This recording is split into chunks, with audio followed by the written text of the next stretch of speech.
नमस्कार। Society of career technology एवं जन विकास महासभा द्वारा संचालित इस जूलॉजी क्लास के एपिसोड नंबर 97 और 98 में आपका स्वागत है।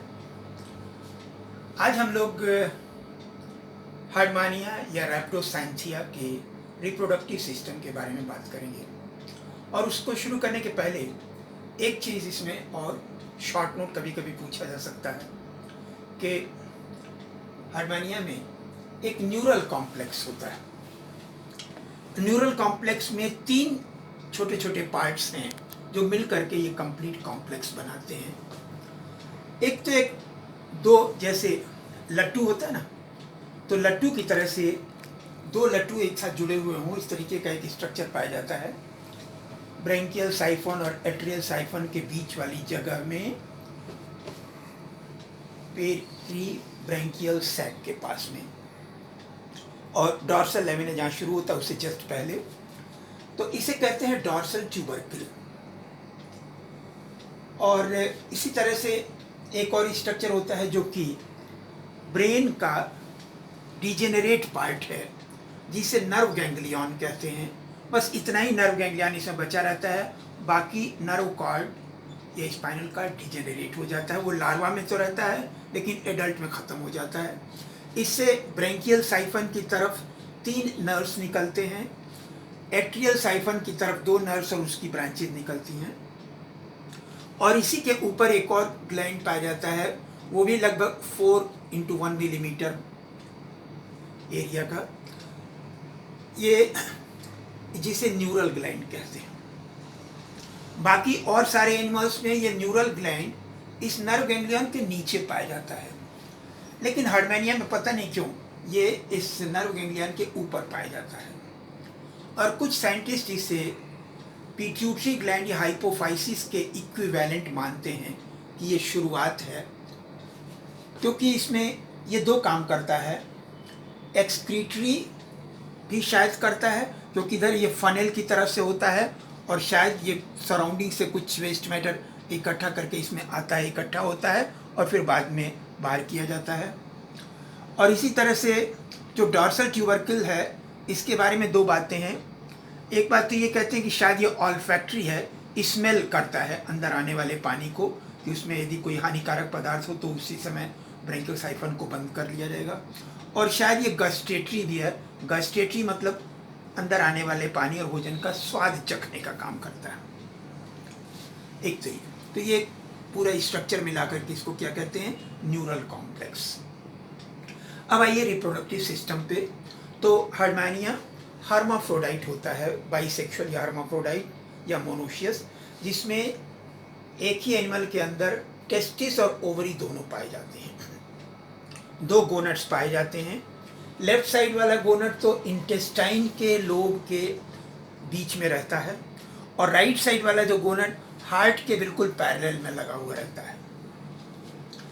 इसमें प्रत्येक गोनट में लगभग 20-25 लोब्स होते हैं, और प्रत्येक लोब में जो बाहर वाला आधा हिस्सा है ये टेस्टिस लोब है, और ये स्पर्म बनाएगा, और इन सबसे पतली स्पर्म डक्ट या वॉस डिफरेंस निकलेगी, और वो सब मिल करके एक कॉमन स्पर्म डक्ट या वॉस डिफरेंस बना लेती है।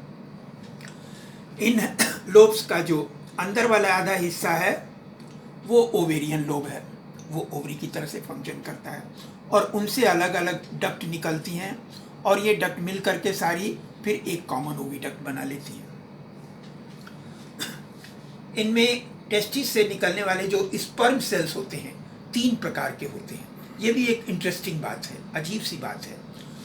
यूजुअल कोर्स में सारे एनिमल्स के स्पर्म सेल में एंटीरियर एंड पर एक एक्रोसोम होता है जिसके अंदर लाइसोसोमल एंजाइम्स होते हैं, एक हेड होता है जिसमें न्यूक्लियस होता है, उसके पीछे एक मिडिल पीस होता है जिसमें माइटोकॉन्ड्रिया होते हैं, और उसके पीछे लंबा सा टेल होता है। इसमें जो 3 तरह के स्पर्म सेल्स हैं, पहला वाला में एक्रोसोम हेड से छोटा है, दूसरे वाले में लगभग बराबर है, और तीसरे वाले में ये एक्रोसोम हेड से बड़ा है। क्यों है? पता नहीं कहीं किसी किताब में लिखा हुआ नहीं है कि इसका फ़ायदा क्या है। ऐसे ही ओवरी से जो ओवम निकलता है, ओवम 0.3 मिलीमीटर डायमीटर का होता है। इसमें योकी साइटोप्लाज्म होता है, बीच में सेंटर से थोड़ा सा किनारे हट करके एक न्यूक्लियस, और उसमें भी न्यूक्लियस के अंदर सेंटर से थोड़ा सा किनारे की तरफ एक न्यूक्लियोलस, जिसमें न्यूक्लियोलस में कभी दीवार नहीं होती है। आप ध्यान दें, कभी कभी कुछ किताबों में जो डायग्राम बना हुआ है न्यूक्लियोलस के आगे भी मेम्ब्रेन बना हुआ है, वो गलत है। इसके अलावा इसमें जो नॉर्मल प्लाज्मा मेम्ब्रेन होता है उसके अलावा 3 और मेम्ब्रेन होते हैं।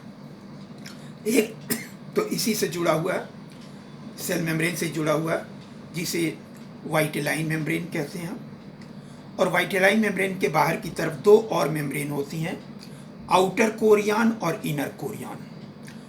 ये बाहर वाला आउटर कोरियन और ये अंदर वाला इनर कोरियन। आउटर कोरियन के बाहर की तरफ भी फॉलिकल सेल्स होती हैं और यही फॉलिकल सेल्स इस मेम्ब्रेन को बनाती हैं। इनर कोरियन के अंदर की तरफ भी फॉलिकल सेल्स की कतार होती है, और इसमें साइटोप्लाज्म में योग का सफिशिएंट अमाउंट होता है, जिससे कि आप जानते हैं कि इनमें इनडायरेक्ट डेवलपमेंट होता है। बाद में एक लार्वा बन जाता है जिसे एसिडियन टैडपोल लार्वा कहते हैं। अब आइए उसके बारे में बात करते हैं। हर्माफ्रोडाइट तो होते हैं, एक ही एनिमल के अंदर टेस्टिस लोब और ओवेरियन लोब दोनों होते हैं, लेकिन ये प्रोटोगाइनस होते हैं, अर्थात ओवरी पहले मैच्योर हो जाता है, टेस्टिस बाद में मैच्योर होता है, इसलिए इनमें सेल्फ फर्टिलाइजेशन नहीं होता है, हमेशा क्रॉस फर्टिलाइजेशन होता है। हमेशा एक्सटर्नल फर्टिलाइजेशन होता है, दो एनिमल के, एक का स्पर्म और एक का ओवम एट्रियोपोर से होकर के बाहर समुद्र के पानी में मिल जाता है, एक दूसरे से जाइगोट बनता है। अब जाइगोट का जो क्लीवेज है, क्लीवेज के बारे में हम आपको एक बात बता दें। एक तो जनरल पैटर्न है, वो सारे एनिमल्स में वही लागू होता है, आपको बार बार याद नहीं करना है।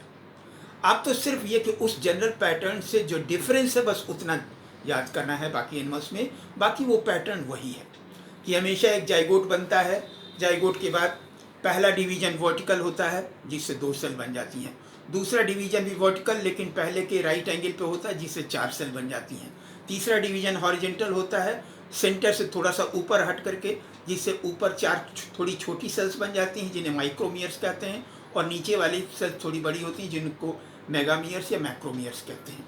इसके बाद डिवीजन इरेगुलर हो जाता है, फिर एक ठोस गेंद की तरह से स्ट्रक्चर बनता है जिसे मॉरूला कहते हैं, फिर उसमें बीच में फ्लूइड इकट्ठा हो जाता है, सेल्स की एक लेयर बन जाती है जिसे ब्लास्टुला कहते हैं हम। ब्लास्टुला में फिर गैस्ट्रुलेशन जब शुरू होता है तो एक तरफ ब्लास्टोपोर बनता है, और ब्लास्टोपोर से होकर के जैसे एक गुब्बारे के सरफेस पर उंगली डाल करके धंसाएं तो थोड़ा सा गुब्बारे का हिस्सा जो अंदर की तरफ पुश हो जाता है, तो उसी तरीके से वो जो बाद में मीजोडर्म और एंडोडर्म बनाने वाली सेल्स हैं वो अंदर पुश कर दी जाती हैं, और एम्ब्रियो फिर 2 सेल लेयर थिक हो जाता है। वो चीज़ें सभी एनिमल्स में जैसे हैं वैसे ही आपको दोबारा कुछ नहीं पढ़ना है, दोबारा याद नहीं करना है। और जो एनिलिडा आर्थ्रोपोडा मोलस्का तक जो सारे नॉन कॉर्डेट्स हैं उसमें वो प्रोटोस्टोम होते हैं, अर्थात ब्लास्टोपोर या ब्लास्टोपोर के पास माउथ बनता है, एनस उसके अपोजिट एंड पे बनता है। बाकी जितने भी कॉर्डेट्स हैं उनमें ड्यूटेरोस्टोम होते हैं, अर्थात ब्लास्टोपोर के पास या ब्लास्टोपोर से एनस बनता है, माउथ उसके अपोजिट एंड पर बनता है। वो चीज़ सब कॉमन है। इसमें खास बात आपको क्या याद रखनी है कि उसके बाद गैस्ट्रुलेशन के बाद हैचिंग होती है, एम्ब्रियो खोल के बाहर आ जाता है, समुद्र के पानी में ही थोड़ा सा लंबा हो जाता है, उसमें एसिडियन टैडपोल लार्वा में बदल जाता है। एसिडियन टैडपोल लार्वा कुल तो लगभग 1.2 मिलीमीटर लंबा होता है, जिसमें इसका हेड वाला पोर्शन 0.3 मिलीमीटर लंबा और ये टेल वाला पोर्शन 0.9 मिलीमीटर लंबा होता है। इसमें आगे की तरफ 3 एडहेसिव पैपिली होती हैं, 2 डार्सोलैटरल और एक वेंट्रोमीडियम। पूरा लार्वा एक टेस्ट या ट्यूनिक से घिरा हुआ रहता है। लार्वा अवस्था में नरोकॉर्ड, नोटोकॉर्ड विकसित रहते हैं। पूंछ वाले हिस्से में पूंछ भी डेवलप्ड रहती है और इसमें टेल फिन भी पाया जाता है। माउथ होता है, लेकिन माउथ के ऊपर शुरू में टेस्ट ढके रहता है, इसलिए शुरू के स्टेज में ये फीडिंग नहीं कर पाता है, भोजन नहीं कर पाता है। और ये फिर धीरे धीरे फेरिंग्स बन जाता है, उसके नीचे एंडोस्टाइल, डॉर्सल लैमिना, बाकी स्टमक, इंटेस्टाइन। इसमें शुरू में जो लार्वा है वो फोटो पॉजिटिव यानी कि रोशनी की तरफ आकर्षित होता है, समुद्र के पानी की सतह पर आ जाता है, और जियो निगेटिव रहता है, मतलब पृथ्वी की जो आकर्षण शक्ति है उससे विपरीत दिशा में जाता है। उसके बाद कुछ समय तक ऐसे स्वतंत्र रूप से तैरते रहने के बाद क्या होता है, उसकी आदत बदल जाती है। अब वो फोटो निगेटिव हो जाता है, मतलब रोशनी से दूर, और जियो पॉजिटिव अर्थात पृथ्वी की गुरुत्वाकर्षण शक्ति की तरफ जाने लगता है। तो समुद्र की तलहटी पे जाता है ये, और ये किसी भी सबस्ट्रेटम से चिपक जाता है। चिपकने के बाद इसमें क्या होता है, 2 खास बातें होती हैं। एक बात तो ये कि धीरे धीरे रेट्रोग्रेसिव मेटामॉर्फोसिस में ये पूंछ डिजेनरेट होती जाती है, पूंछ धीरे धीरे डिजॉल्व होती जाती है, और उसके साथ यहाँ जो माउथ और ये एडहेसिव पैपिली के बीच वाली जगह में लगभग 80-90 डिग्री रोटेशन हो जाता है। ये वाला हिस्सा बहुत तेज़ी से ग्रो करता है, ये वाला धीमे धीमे ग्रो करता है, तो जिससे कि ये समझ लीजिए कि एम्ब्रियो का ये जो पोजीशन है वो ऐसे हो जाता है।